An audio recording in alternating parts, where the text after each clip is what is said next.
exams. I should say I was almost at the point of Bukenya. I was so busy.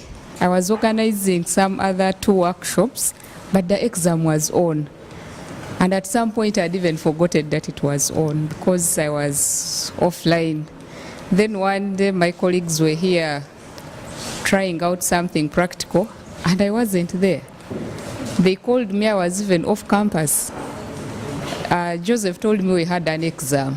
I even didn't know where to start. I thought maybe there's some kind of written exam we're going to do online, maybe like those other forms we used to complete. And it was different. I had a lot of work to do. But when they reminded me of how much time I'd put into this course, it was not worthy just living without completing an exam. I sat here. I should confess I did the exam in one, not even a whole day. I came from that workshop outside the university. I sat here. Maybe I was the last person to submit, but I left this place at 1 a.m. But at the end of it all, I was satisfied. One, my colleagues were concerned. They were concerned that I complete the course, and I also realized that I had put in effort. It was worthy for me to complete it. So this is a course I really would even want to do over and over because of there is that attachment we get as participants, the concern everyone has for you, and also that feeling you get. I mean, what will you say when people are talking about the course and you didn't complete? So that's what I think. Yeah, I think if no one has a comment, I think we are done here. You have a comment? Okay. In a brief way, okay. For me, I joined the course with Mukisa in the same group, but I think I was not able to continue because of circumstances which I was in. I don't want to drill on that a lot, but I was enjoying the platform and discussing, and it helped a lot in morale in terms of somebody who is in the hospital and is working on the course. It was really nice.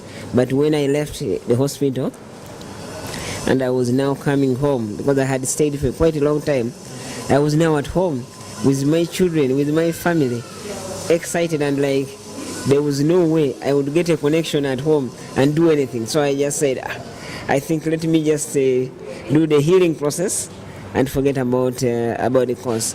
But the other advice I would give to those who are taking Eteaching II is actually Eteaching I and Eteaching II is that those who have even finished is people should start applying this knowledge in their courses they teach, because some people have taken these courses and the last time they have used these in platforms is basically during the course, and I don't see them showing a course they are actually developing, or a course they're using their course. They have continued with the ordinary methods of teaching, and they are not going online. If you ask them, do you have an online course that you are running in Mwere?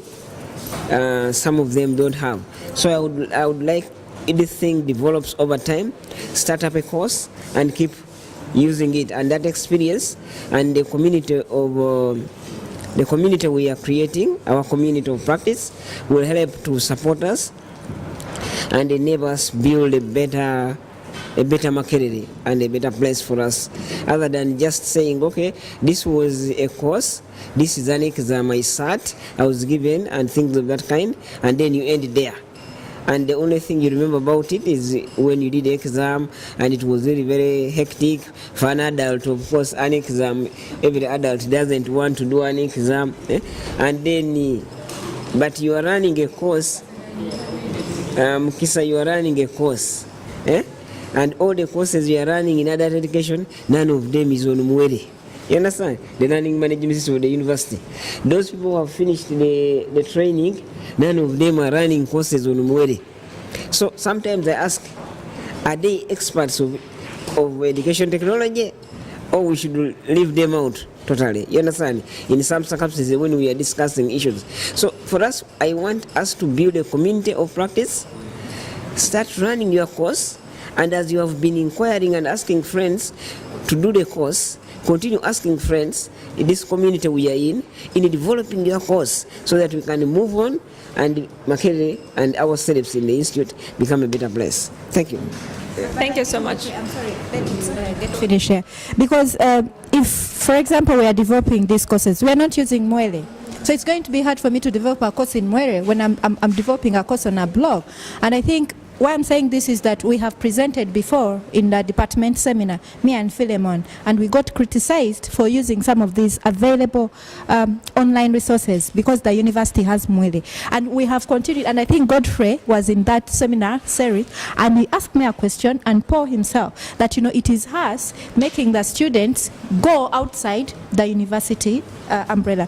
But we have tried Mwele. We know the university sometimes, you know, they're all week and there is no internet. Now it means that the all week there is no internet. What will you do with your Mwele, for example? But there can never be internet on Google or something like that. Someone can always go there. So maybe you on the DELP team and the dean can find a way on how Tito and Abigail can now come and help us to blend. Tito is no more.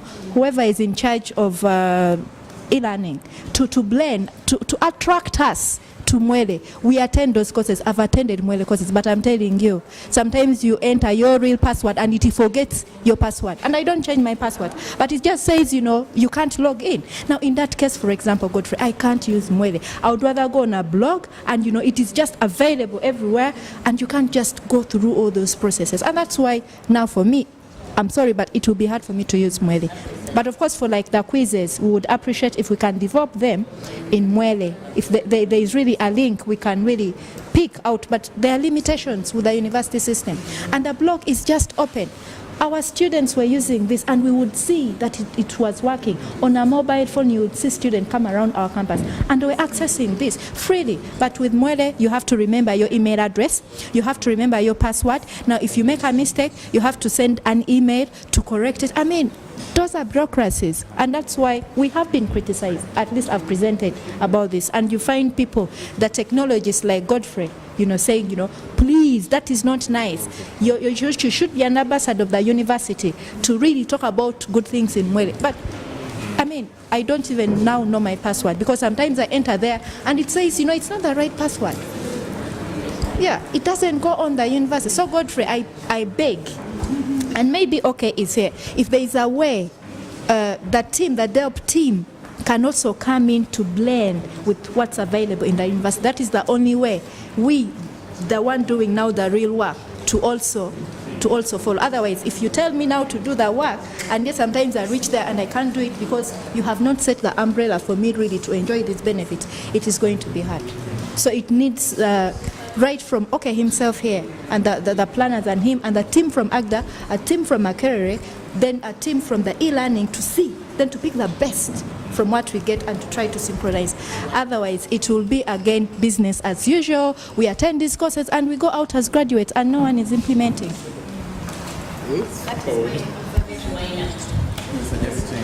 Our tea is finished, so we just continue. No, I suggest that we complete and we do something else. Yeah. Yeah, we are done. Yeah, I think that's it. Thank you very much once again. It's very valuable for us. Thank you. And in case you can ask anything about us, please just continue. Yeah, maybe if you are around today, maybe I will approach you individually. Yeah. Okay. Thank you so much. It's tea. Just get to tea and come back here.